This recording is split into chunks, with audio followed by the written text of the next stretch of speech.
میرے نبی دا ایک صحابی ہے ابو دہدا رضی اللہ تعالی عنہ،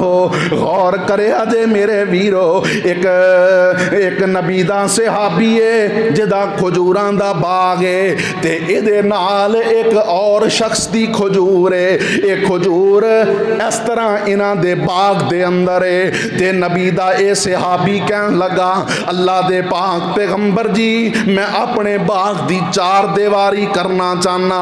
اور اے فلاں بندہ ہے جدا ایک کھجور دا درخت ہے اور ایک کھجور دا درخت میرے باغ دی حدود دے اندر داخل ہو رہا ہے، اللہ دے پاک پیغمبر جی اینو کیا وہ اے درخت مینو قیمتاً فروخت کر دے تاکہ میں اپنے باغ دی چار دیواری کر لواں، میں اور میرے اہل خانہ آزادی دے نال اپنے باغ دے اندر کم کر سکاں گے۔ اللہ اکبر کبیرہ، نبی علیہ السلام نے اس بندے نو بلایا، آقا فرماندے نے اپنا ایک کھجور دا درخت، تیرے اس کھجور دے درخت دی وجہ تو میرے فلاں صحابی نو تکلیف ہو رہی ہے، انج کرنا ایک کھجور دا درخت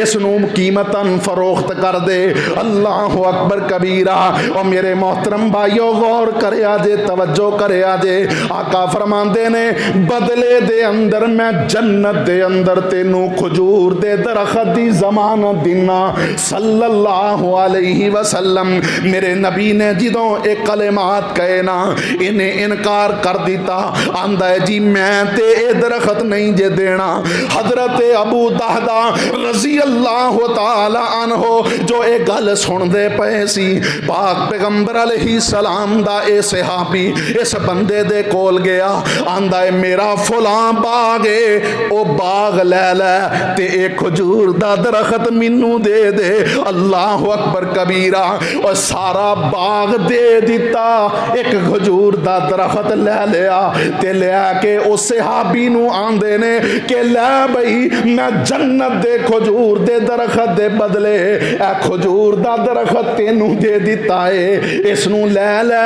چار دیواری کر لے۔ اللہ اکبر کبیرہ، نبی علیہ السلام نو جدوں علم ہویا، آقا فرماندے نے آتیہا ایاہو بنخلۃ فی الجنہ، آقا فرماندے نے اے ابو دہدا تینو مبارک ہوئے، تینو مبارک ہوئے، تینو اللہ رب العالمین نے اس باغ دے بدلے بہتر باغ جنت دے اندر دینے دا وعدہ فرما لے آئے۔